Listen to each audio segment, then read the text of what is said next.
महाभारत की है। एक महात्मा मांडव्य ऋषि नाम के थे। वो हाथ उठाकर ऐसे, पहले बहुत कठिन तप संतों को करना पड़ा। कलयुग है तो अब तो नाम जप से ही काम, मंत्र जपो, नाम जप। दाहिने पैर के अंगूठे केवल पूरा शरीर का भार रखकर हाथ उठाकर मंत्र जप रहे थे। उसी राज्य में कुछ चोरों ने राजा के यहाँ चोरी की, राज कर्मचारियों ने पीछा किया, उनके आश्रम में गए और आश्रम में छुप गए, इस भाव से कि महात्मा के आश्रम को देखते ही राज कर्मचारी वापस चले जाएंगे कि यहां कैसे चोर छुपे हों। पर उनकी दृष्टि पड़ गई घुसते देख के। अब वहां गए तो माल सहित पकड़े गए। तो उन्होंने सोचा कि महात्मा ने ये नाटक कर रहा है, चोर रखता है और चोरी करवाता है। तो उसी अवस्था में मांडव्य ऋषि को भी ले गए और राजा के सामने पेश किया कि समस्त चोरों को पकड़ लाए तो उनका सूली की सजा दे दो। सूली की सजा बड़ी भयानक होती थी। एक भाले जैसे यंत्र में ऊपर से सीढ़ियों से ले जाकर उसे छोड़ा जाता था, गुदा द्वार से वो जितना घुस जाए भाले जैसा, अब वो उसे में टंगा है। अब प्राण शक्ति जितनी उसकी हो, जितने मिनट जिए, जितने घंटे जिए, कोई कोई घंटों जी जाता था, रक्तस्राव हो रहा है, तड़प रहा है। अब वो केवल एक सूली ऐसे लंबी ऊपर से छोड़ दिया और गुदा द्वार में जितना घुस गया यहां तक, यहां, अब वो तड़प तड़प के बड़ी भयानक मृत्यु होती थी। वो महात्मा को भी ऐसे किया गया। वो तो साधारण जीव थे, सब मर गए। जो इस सूली गई गुदा द्वार से अंदर सो चेतना जागृत हुई, लगाया पद्मासन, उसी पे बैठ गए सूली पे। अब ये तो योगी थे।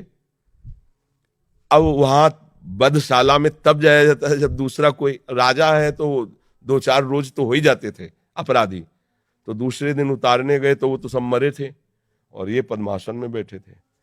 भाग के गए राजा से, बताया। राजा ने कहा ये तो बड़ा अपराध बन गया, कोई ऋषि आ गया, तुमने वे क्यों नहीं बताया ऋषि। अब आगे गौ करके, ब्राह्मण करके मर्यादा थी कि गौ ब्राह्मण सामने है तो दया कर देते थे ऋषि जन, फिर साप नहीं देते थे। पहले बड़ा पावर मंत्रों का होता था।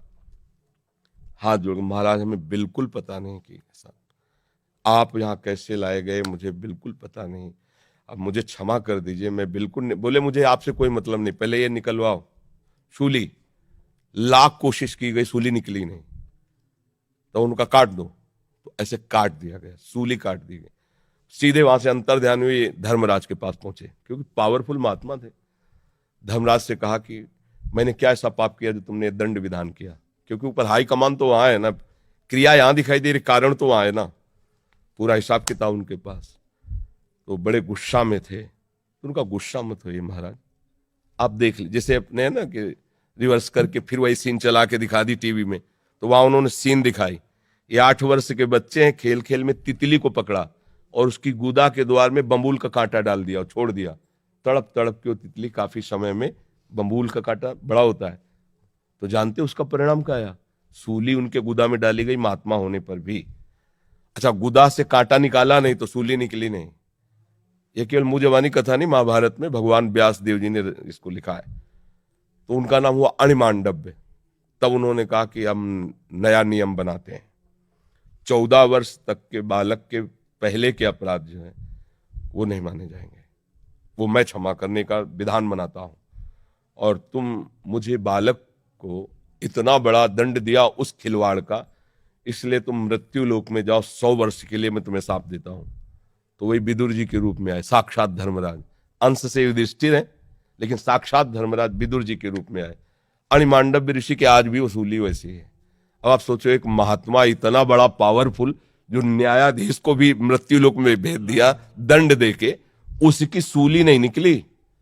तो आप काकरोच को या किसी जीव को, मुझे लगता है कि हिसाब है, तो बचो, ऐसे कर्म मत करो जिससे पाप हो।